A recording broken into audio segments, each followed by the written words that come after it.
Alrighty, hey guys. So as per usual, well, say as per usual, as per how things have worked out with the other attempts that we've tried to do with the stories, I way over prepare and I give myself a whole lot more notes than I, strictly speaking, should have for the story. So I am going to be doing these little supplemental things where I go over the parts of the story that we didn't quite get to go into in depth um, in the actual thing, in the actual episode. So this is for the thing on the doorstep, as it says on the title, and yeah, chat should be working on this one. We are still. I'm still very new at these Google Hangout live streams, so I think it may have been accidentally not working on that, but I'll get it worked out. It's just a matter of time, really. But yeah, so the thing on the doorstep, it uh, like we said in the episode, it's kind of similar to the statement of Randolph Carter, in that this is essentially a statement for the police. This is him saying, him being Dan Upton, saying, yeah, I did shoot uh, what looked like Edward Derby, but that wasn't him, I swear. And you probably think I'm crazy, and yeah, I know this sounds crazy, but like this actually happened. Like, trust me on this. So this is a statement to the police. The three main characters are Dan Upton, the narrator of this particular story. There's Edward Derby, Edward Pickman Derby, I might add. Pickman is a fairly old New England name, and it's also featured in Pickman's Moral, which is one of my favorite short stories. And then there's Asenath Waite, who ends up being Ed's wife. Yeah, we'll go with wife. Ed is the Lovecraft stand-in in this particular story, and it's a pretty thinly veiled stand-in, even for Lovecraft. Ed is. There's a quote here. Ed was the most phenomenal child scholar I had ever known, and at 7 was writing verse of a somber, fantastic, almost morbid cast, which astonished the tutors surrounding him.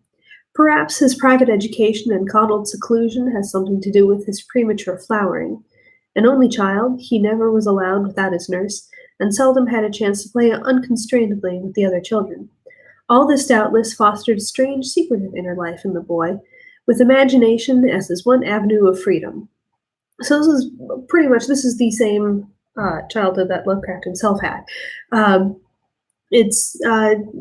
That's basically him. Ed and Dan are Arkham natives. Ed went to Miskatonic University, but Dan went to a separate college. Dan is 8 years older than Ed, but still they're great friends. Ed really sort of he kind of throws himself into the occult. He is a correspondent of the notorious Baudelairean poet Justin Jeffrey, who wrote *The People of the Monolith* and died screaming in a madhouse in 1926 after a visit to a sinister and ill-regarded village in Hungary. This is a reference to Robert E. Howard's story *The Black Stone*, which is a fantastic story if you haven't read it. The H.P. Lovecraft Literary Podcast did a pretty good episode. I say pretty good, a really great episode. Everything they do is really great. But they did an episode on it. So if you can't find the story itself, then I would highly recommend going over and checking out their coverage of it. That story also introduced the Unausprechlichen Kulten by Friedrich von Junst, which is another one of, it became another one of the Lovecraftian spooky books, even though it's Robert E. Howard. And sure enough, Ed has read it along with the Book of Ibon and the Necronomicon, because of course he did. Ed is He is described as uh, he retained a deceptive aspect of boyishness. Blond and blue-eyed, he had the fresh complexion of a child, and his attempts to raise a mustache were discernible only with difficulty. So uh, he's a nice-looking guy. I don't know why I'm trying to go anywhere with this. I am gay as hell, and have no idea. But yeah, he seems like a nice guy. He's into kind of creepy stuff, but hey, and I'm into kind of creepy stuff, and I can't talk. Uh, he goes to Miskatonic University, and I realize that I'm going to have to change the setting of this because I need to plug into my computer. But he goes to Miskatonic University, where he's able to have access to their library, and he reads more of the spooky books. That's where he reads the Unoshbeklik and Colton and the Book of Ibon, the Necronomicon, all that good stuff. And he, after his mother dies when Ed is 34, he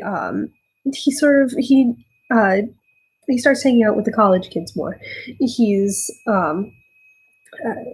says, Lovecraft says, afterward, he, Ed, seemed to feel a sort of grotesque exhilaration, as if of partial escape from some unseen bondage.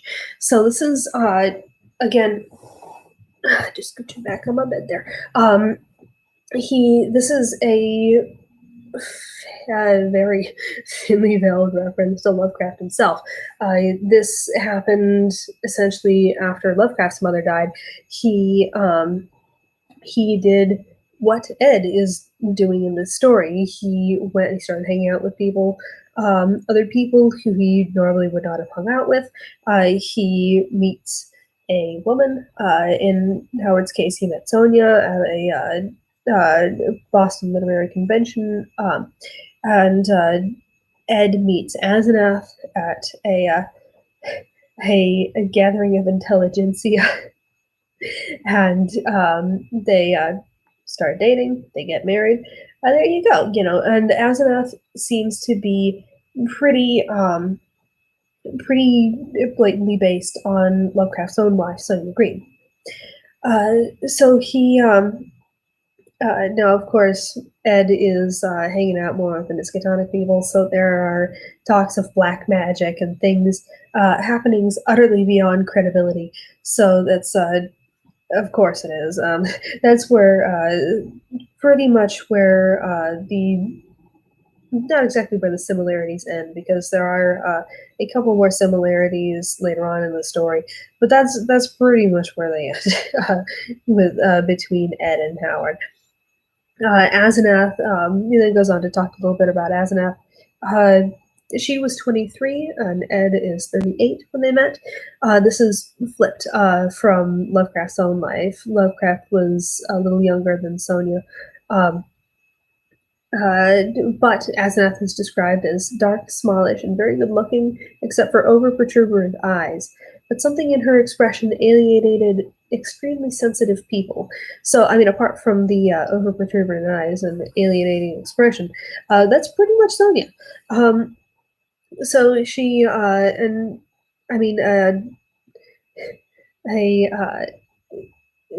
dark, smallish, good-looking, and strong-willed young woman. That's pretty much Sonia. So there you go. Asenath is Ephraim Waite's daughter. He was an Innsmouth wizard who was. Sorry about that. He was a prodigious magical student in his day. And legend averred pronunciation. Legend averred that he could raise or quell sea storms according to his whim. Which is pretty cool. That would be a really cool power, gotta say. Would I read the Necronomicon and risk going crazy for it? Probably not, but I can dream, can't I? Anyhow, Asenath, as it so happens, has the same exact power set. She can also do that. She animals don't like her. She can make dogs howl by a couple of motions with her right hand. She knows things that a young girl should not know, and she leers and winks at her schoolmates. So Lovecraft is pretty. This is one of the main criticisms that people make about this story, that Lovecraft is really telegraphing what is going to happen. And yeah, I agree with that. That is a valid criticism for this. Excuse me. Asenath is very clearly Ephraim. Excuse me again. And personally, I think that it would have been a bit more effective of this particular passage about Asenath's power set being a little bit toward the end of the story instead of right here in the second part. But hey, oh well, not up to me. When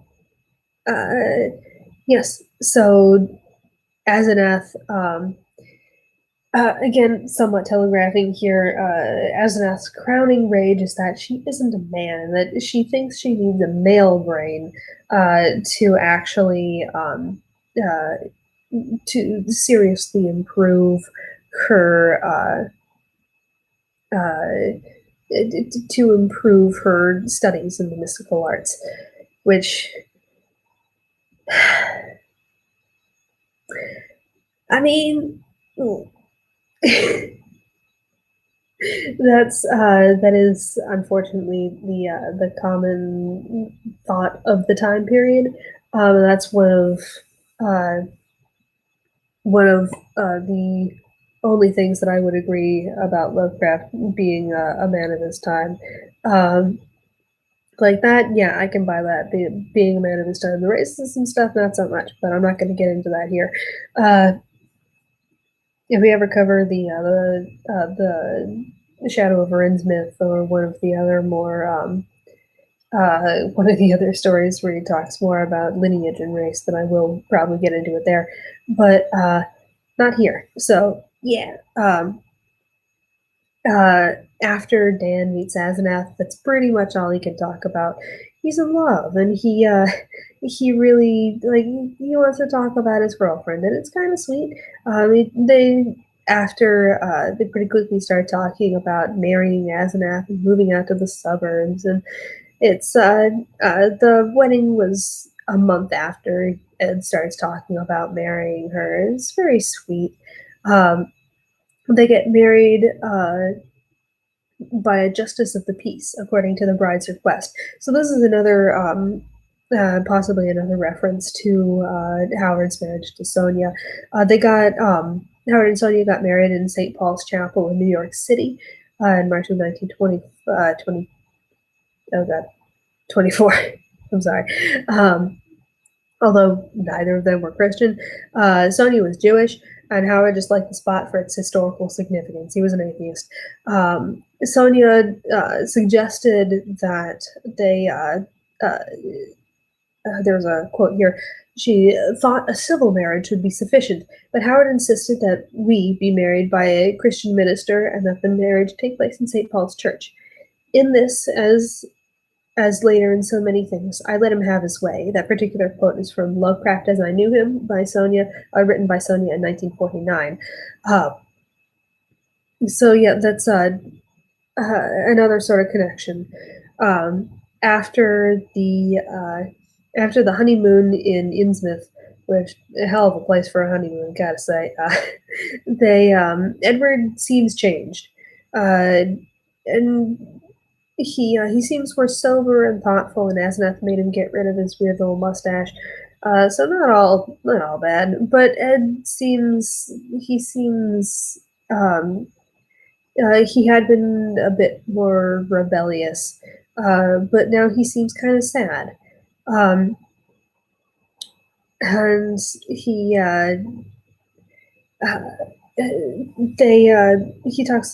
Lovecraft talks a little bit about the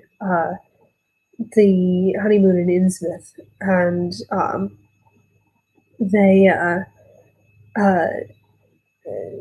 Ephraim would have. They talk a bit about they get Asenath and Ed get some of Ephraim's old servants, who are fairly clearly, if you've read The Shadow of Innsmouth, you recognize them pretty much immediately as either Deep One hybrids or humans in the know. Ephraim would have had to take the third oath of Dagon to marry Asenath's mother. There's presumably also a Deep One, or at least a hybrid. And they, and yes, now Ed, in the next section here, it talks a little bit about how when Ed came to visit Dan, he would have a 3 and 2 knock at the front door to sort of say, like, it's me. This is setting up for the final confrontation. The knock's telling who's who. Asenath seems to be aging differently than Ed. Asenath seems to be her face seems to be aging a lot faster than Ed's, and they're making leaps and bounds in occult studies. And at first, Ed is really enthusiastic about it. He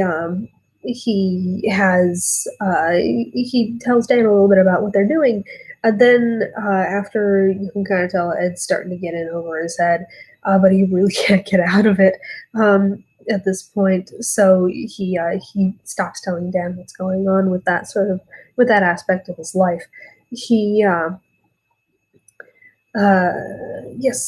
Now occasionally Ed is seen to do things that aren't usual for him.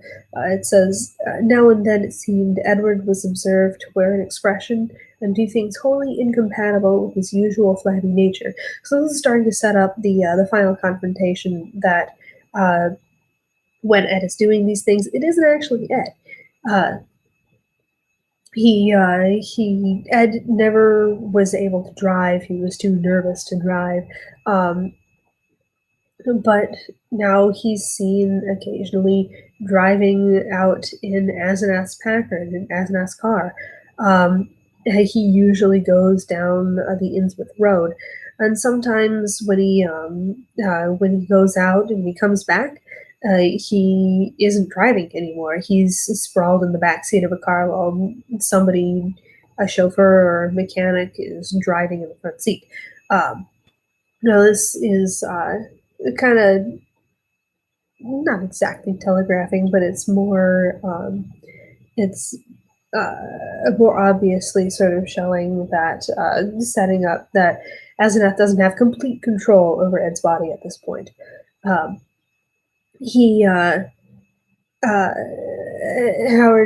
talks, or I should say Dan talks a bit about Ed mentioning that things are going a little too far, and he talks about the need of saving his identity.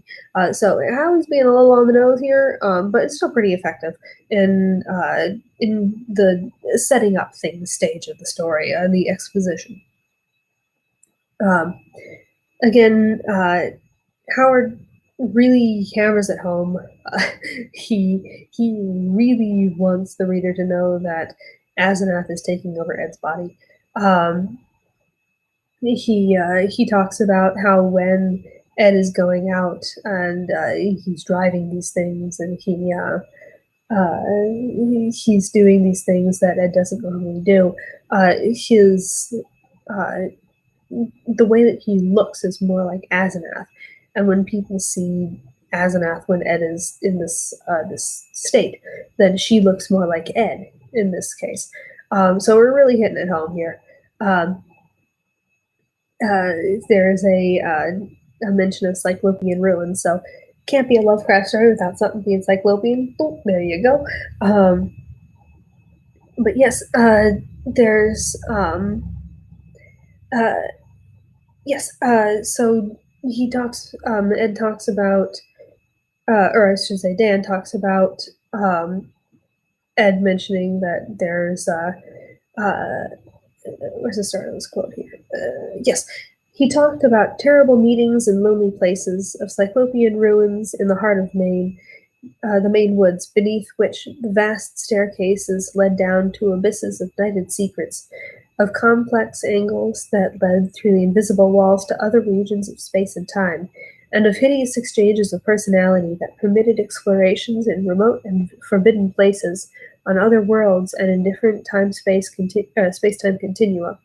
So this is really interesting that Lovecraft is putting this in here. He describes similar things happening in several other of his later stories. The Whisperer in Darkness with the Nego. It's a bit more literal, putting a brain in a jar and taking that to other planets. But specifically in The Dreams in the Witch House, there's a sequence where Walter Gilman travels to a city of the Elder Things and actually brings something back from it, which Asenath seems also to be able to do. The Challenge from Beyond, or the Shadow of Time, with the Yithians. He also talks, Lovecraft also, or Ed also talks about bringing back elusively colored and bafflingly textured objects like nothing ever heard of on Earth. So elusively colored could also be a reference to the color out of space.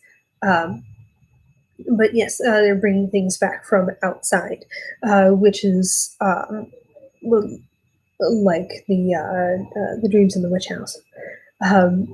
At times, Derby would halt abruptly in his revelations, and I, Dan, wondered whether Asenath could have possibly divined his speech at a distance and cut him off through some unknown sort of telepathic mesmerism. So yes, this is to me, this is one of the more scary elements of the story. To know that, to not only have someone know exactly what you're doing and what you're saying and possibly even what you're thinking at any given time, that's just really creepy to me. Although, of course, at this point, Ed only with difficulty. Only with difficulty could he, Ed, get to see me, Dan. For although he would pretend to be going somewhere else, some invisible force would generally clog his motions or make him forget his destination for the time being. So at this point, I mean, if you take out all the magic and the body swapping and the stuff, this is really just a story of a really bad marriage, an abusive marriage. I mean, if they're regardless of magical influence, if you're in a relationship where one person is not allowing you, or if one person is not allowing the other person to go places or to see people that see their friends or go, I mean, pretty much wherever he wants within reason, then that is an abusive relationship, and you should get out of it if you happen to be in a relationship like that. But yeah, but then of course, this is the story of the body hopping jackass and his blonde bombshell of an occult trophy husband. So, so hey, I mean, there you go. But yes, so in this next section here, Ed has, we're a little more than 3 years into Ed and Asenath's marriage, and Dan gets a telegram from Maine. He hasn't seen Ed for a couple of months, but he's been told that Ed is away on business, which, that's normal. And he gets Dan gets a telegram from Chesuncook, Maine, which is an actual town right up on the tippy top of Maine, RIPA, Canada. And now the town marshal of Chesuncook had wired the draggled madman who had stumbled out of the woods with delirious ravings and screamed to me for protection. It was Edward, and he had been just able to recall his own name and my name and address. So yeah, this is one of the two big sort of moments in the story. or this is setting that up anyway. Jessamine Cook is it's described as taking a whole day of feverish jolting through the fantastic and forbidding scenery to get there in a car. Jessamine Cook is, like I said, it's right up at the tippy top of Maine, so it's a 9-hour drive from Arkham's real life counterpart, Salem, which is sort of a I mean, you know where Salem, Massachusetts is. It's northeast Massachusetts. So yeah, that's as somebody who has driven for 9 hours up the East Coast, I wouldn't recommend it unless you absolutely have to. But yes, I mean, Ed is, when Dan gets there, Ed is in a cell. He is ranting about the pit of the Shoggoths down the 6,000 steps, the abomination of abominations. Ed has very clearly lost it. He has lost some sanity. He mentions the Black Goat of the Woods and Camog, Camog being Ephraim's secret name in the coven. And there's, he says, I can't stand it. I won't stand it. I'll kill her if she ever sends me there again. I'll kill that entity. Hit her, him, it. I'll kill it. I'll kill it with my own hands. So this is, oh boy, this is some heavy stuff that Dan is, not only has Ed been, oh, we got a viewer. Hello. So we, not only has Ed been thrown into the deep end, Dan has now been thrown into the deep end. Whoops. So yeah, Dan, of course, not only has been thrown into the deep end, he is a very good friend. He is such a good friend to Ed. He takes him, he drives him back to, he gets him decent clothes in town. He drives him back to Arkham. He puts up with his with Ed's crazy ranting until he's all ranted out. His ranting fades to muttering, and soon that fades away, and he goes to sleep. And Dan says, I resolved, put him up myself for a time, no matter what unpleasantness it would make with Asenath. Later, I would help him get a divorce, for most assuredly there were mental factors which made this marriage suicidal for him. So Dan is a really great friend. Yes. So they're driving along. They're going down through Portland, Maine, and later through Augusta. And Ed starts talking again. He talks a bit about how well, here, I'll just read the quote here. Even now, she probably let him go only when she had to, because she couldn't hold on long at a time. She constantly took his body and went to nameless places for nameless rites, leaving him in her body and locking him upstairs. But sometimes she couldn't hold on, and he would find himself suddenly in his own body again in some far-off, horrible, and perhaps unknown place. Sometimes she'd get hold of him, and sometimes again she couldn't. Often he was left stranded somewhere, as I had found him. Time and again he'd have to find his way home from frightful distances, getting somebody to drive the car after he'd found it.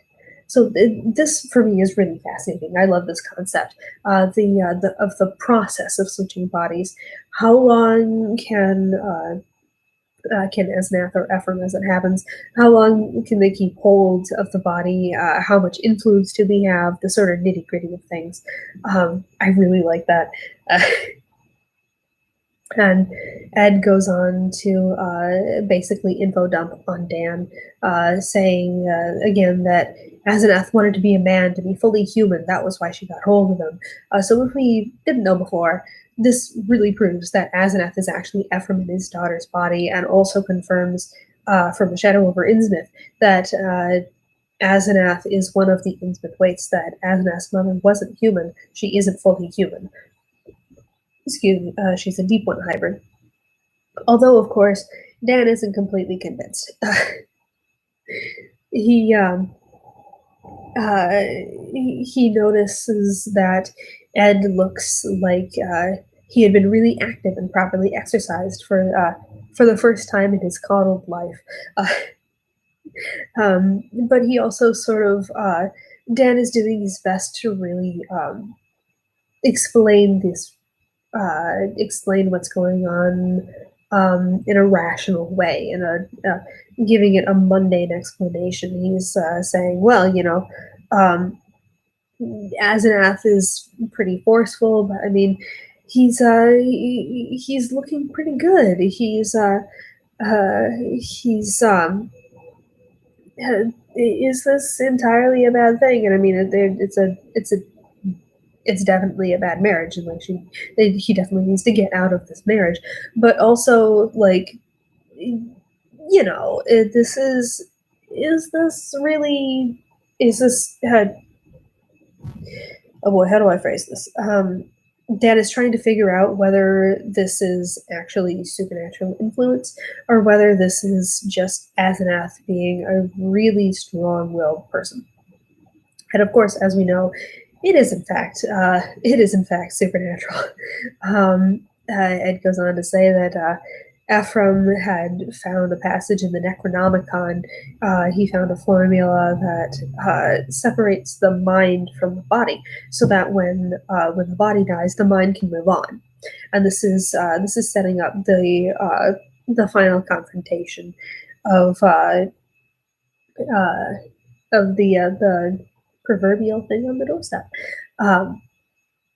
Now, as Ed is talking about all these things and saying the truth of all of this, suddenly he's shut off. It says suddenly it was shut off. It being the ranting, was shut off with an almost mechanical click. And Ed seems to have a bit of a seizure. The face beside me was twisted almost unrecognizably for a moment, while through the body there passed a shivering motion, as if all the bones, organs, muscles, nerves, and glands were readjusting themselves to a radically different posture. Sorry about the background noise out there. Were readjusting themselves to a radically different posture, set of stresses, and general personality. So this is not only a mental change, but also a physical one, and I am actually going to try to close my window so that we can maybe... There we go. See if that helps with the knocking outside. Anywho, so not only is this a mental change, it's also a physical one. Ed is having some sort of a seizure, it seems, and that makes sense.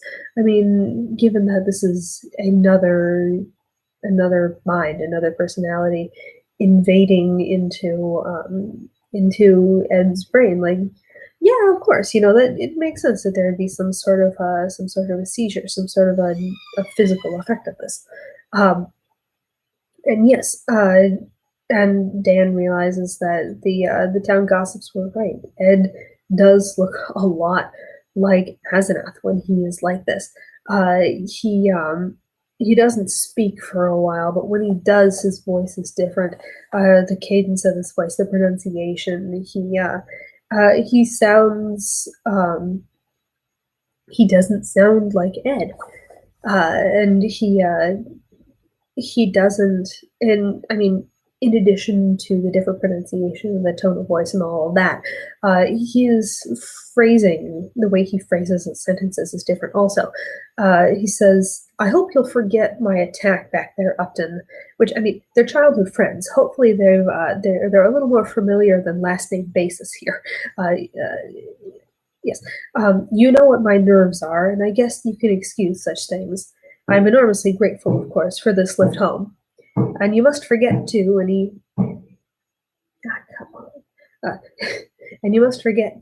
crazy things I may have been saying about my wife and about things in general. That's just what comes from overstudying in a field like mine. So this is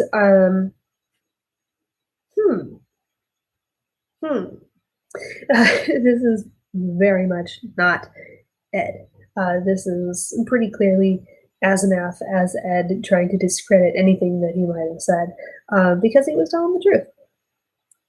And yes, but he also says he says that as Ed says, a month's relaxation will put me on my feet. So that's somewhat saying that, oh yeah, well you're probably not going to see me for a while, which is kind of troubling. I mean, like what's going to happen with that in this period where he's not being allowed to see anybody? Like, that's not good, you know. And Dan is starting to be Dan really is uh, he really is sort of kind of starting to, not exactly starting to put things together, but he's starting to realize that something is not right here. He's not quite at the part where he's putting things together, but he's like, that's not right. And also, that's not Ed. He starts to lose his grip on the wheel, and Ed, who had not been able to drive before, and who normally is not able to drive, he reaches over and he grabs the steering wheel and he says, "Pull over. I'm going to drive." And he drives them.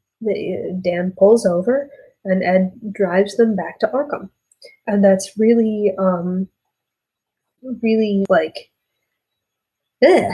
You know, that's startling for Dan. That really is. He's really kind of shaken up by that. Now, over the next couple of months, people start to see Ed more and more in this state of Asenath as Ed. He's more. He goes out driving more. Yes, and I lost my place in my notes. Okay, yes. And so he's out driving more. He's more, people see more of Asenath as Ed in this sort of a thing. And when he's starting to, he doesn't call on Dan as much. He doesn't go over to see him as much. And when he does call, he doesn't do that 3 and 2 knock that he always did. So this is sort of reinforcing in Dan's mind that isn't Ed. That isn't Ed. That's somebody else. Now, of course, there's a after in mid-October, Dan hears the 3 and 2 ring at the front door. So he answers it and he sees Ed, and he immediately can tell that this is actually Ed. This doesn't just look like Ed, this is Ed. The body and the mind have been, it's all the same again. And Ed says that, he says, Asenath has gone, Dan. We had a long talk last night while the servants were out, and I made her promise to stop preying on me. Of course, I had certain occult defenses I never told you about. She had to give in, but got frightfully angry, just packed up and started for New York, walked right out to catch the 8:20 in Boston. I suppose people will talk, but I can't help that. So, Asenath is gone, and this is undoubtedly a good thing.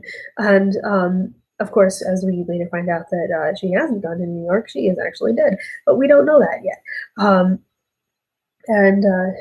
Here we also have another somewhat parallel to Lovecraft and Sonia's failing marriage, which had, by the time the story was written, had failed.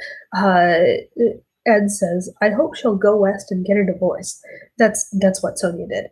She moved to Ohio and then later California, and they remotely. She sent him divorce papers. They got, they should have gotten a divorce. Howard never actually signed the divorce papers, but they, somewhat luckily for Sonia, he died fairly shortly after, within a few years of her sending him the divorce papers. So while she thought that he had signed the papers, and she got married again to a Nathaniel. Was it Nathaniel? I think Nathaniel Davis. I will look it up and put it in the doobly-doo down below. But she, that was over in California. He was a professor at UC Berkeley. And for a couple of years, she was technically a bigamist. And when she found out, she was not happy about it. But yes, kind of going off on a tangent. Back to the thing on the doorstep. So Ed says that Asenath has gone away and that he paid off the servants so that they'll go back to Innsmouth. So they won't start rumors about what could have and what possibly did and didn't happen. So they'll keep quiet, and that's fine. Excuse me. Man, I got the hiccups. I'm sorry, folks.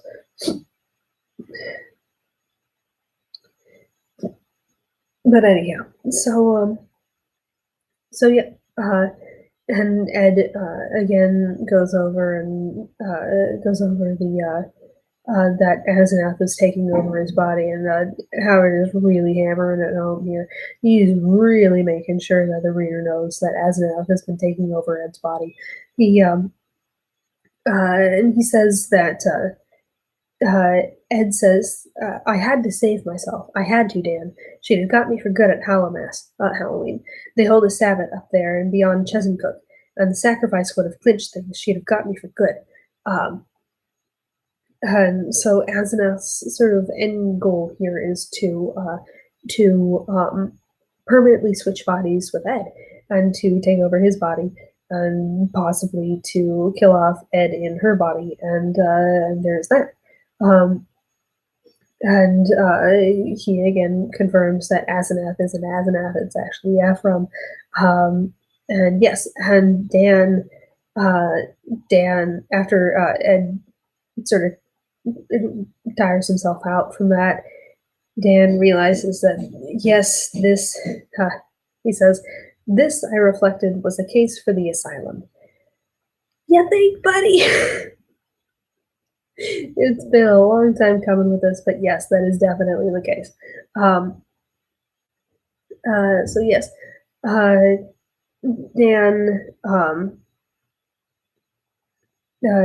Dan lets Ed stay with him, and because Ed doesn't want to go back to the Crown and Shield place, the house that Ed and Asenath lived in. He doesn't want to go back there, and which understandably so.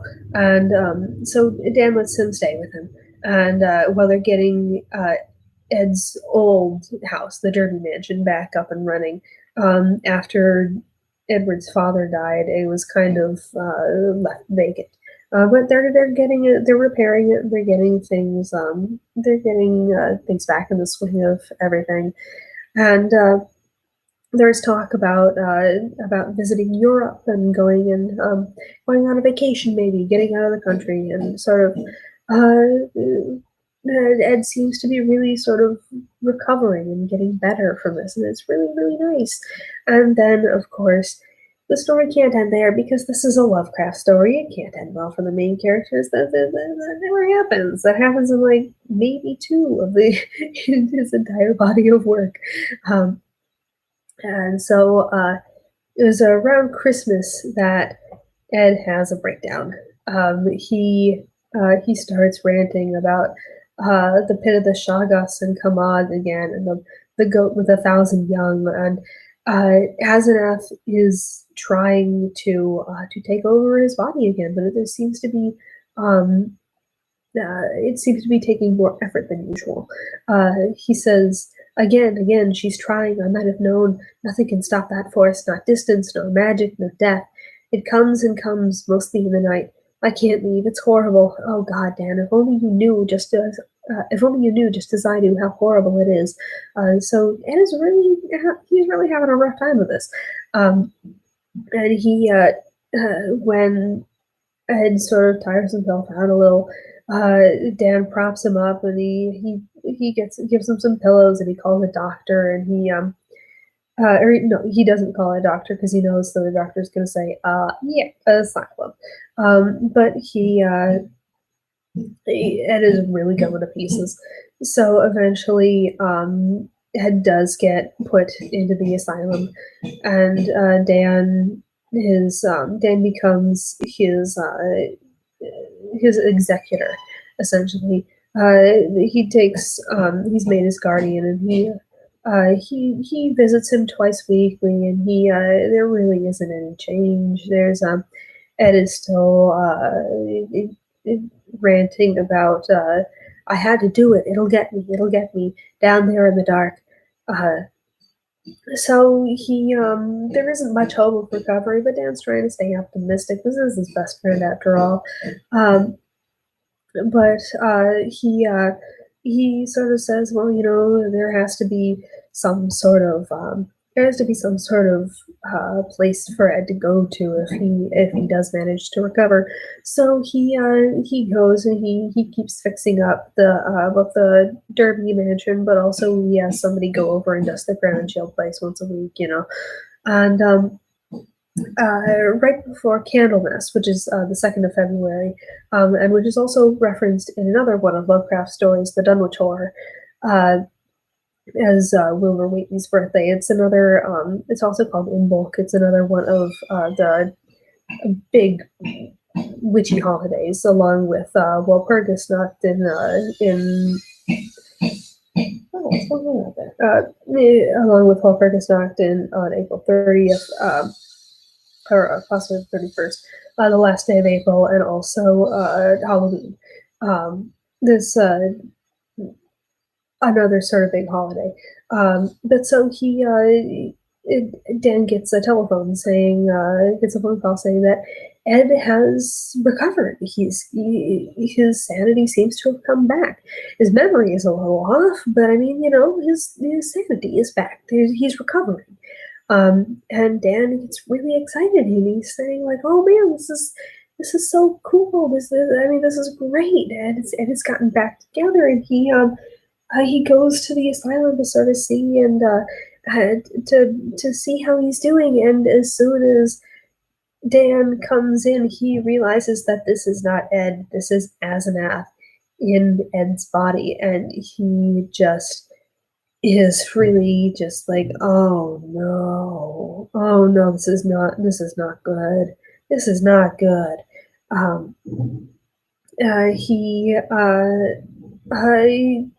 There's talk of because Ed has made a remarkable recovery, and he'll be released within the week. And Dan, while Ed is getting steadily better, Dan is about ready to have a nervous breakdown. He is not taking it well, and that night, the night after, the day after that night. Oh boy! So the day after he goes to visit Ed in the sanitarium. He gets another call from the asylum saying that, oh yeah, well, he's making more progress. And then that night he gets a weird phone call. He gets a phone call where he picks up and he can't really hear anybody on the other end. He hears a sort of half-liquid bubbling noise, which is he can kind of tell somebody's trying to talk to him, but it's not working. And so he says, well, I can't hear you. You're going to have to hang up and try information. And he hangs up. And then later on, it's sort of it's revealed that later on this call was traced, and it came from the Crown and Shield house, although it was fully half a week from the housemate's day to be there. So nobody should have been there. So they're not entirely sure who or what made that phone call, but it came from the Crown and Shield place. And yes, he goes on to say that about 2 hours later, right before 2 o'clock, Dan hears the 3 and 2 knock on the knocker and both the doorbell. And he's really Dan gets kind of excited again. He's like, "Oh, is this Ed? Has he actually gotten better? Has he maybe broken out of the asylum? Has he escaped? What's going on here?" So so Dan goes down and he answers the door, and it's it's Ed, but it's not as it's definitely not what Dan was expecting. Whatever Dan is expecting, this is not it. This is what later turns out to be a corpse in an overcoat and a hat pulled low. This is the titular thing on the doorstep, and he let's see, where's the quote here? I choked in nausea, and for a second scarcely saw the dwarfed, humped figure on the steps. The summons had been Edward's, but who was this foul, stunted parody? Where had Edward had time to go? His ring had sounded only a second before the door opened. The caller had on one of Ed's overcoats, its bottom almost touching the ground, and its sleeves rolled back, yet still covering the hands. On the head was a slouch hat pulled low, while a black silk muffler concealed the face. As I stepped unsteadily forward, the figure made a semi-liquid sound like that I had heard over the telephone, and thrust at me a large, closely written paper impaled on the end of a long pencil. So Dan, for some reason, invites it in, and he starts reading this letter that this figure has given him, and this is a letter from Ed that basically says, "Dan, kill that thing in the sanitarium. It isn't Ed. It's Asenath. She got me, and she's been dead 3.5 months. I lied when I said she had gone away. I killed her. I had to. It was sudden, but we were alone, and I was in my right body. I saw a candlestick, and I smashed her head in." So he, he says a couple of he sort of reiterates that a few more times, and he says, "Well, I essentially says, I tried to call you on the phone, but the vocal cords have rotted too much. I've been just stuck in Asenath's dead body for these past couple of months, and or for this, not months, but from the time that he's in the sanitarium, he's been sort of between his own body and the corpse in the cellar of the Crown and Shield place, and he tried to telephone, but that didn't particularly work. But he could still write, so he wrote this, and so here's this. Basically, you've been a good friend, Dan. I'm sorry to drag you into this, but no, seriously though, kill that thing. And this, we know from the beginning of the story that Dan did. He went to the sanitarium and he put 6 bullets into Ed's head.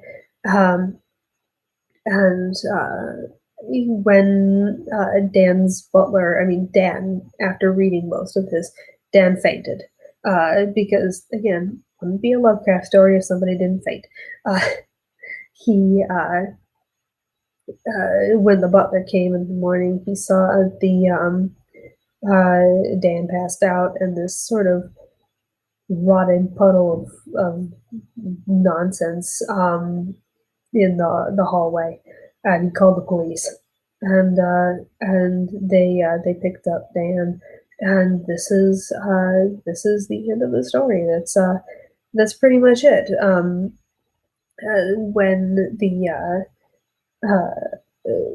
When the police sort of investigate the rotting puddle of liquescent horror that was in the front hallway of Dan's house, there were bones in it and a crushed-in skull. Some dental work positively identified the skull as Asenath's. So, it was all true.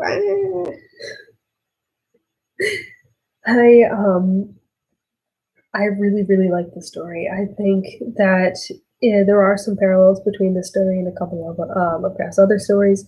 There are some blatant references, the Dreams in the Witch House reference, and also there's it's fairly similar to the case of Charles Dexter Ward. Also, um, although I wouldn't go as far as to say that this is the poor man's case of Charles Dexter Ward. I think they're fairly distinct.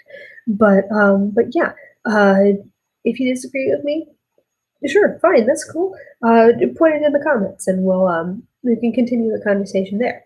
But anyway, this has been going for almost an hour, and I should probably cut it off here. I've been talking long enough. So thank you people who came and who kind of dropped off. So yay, and bye.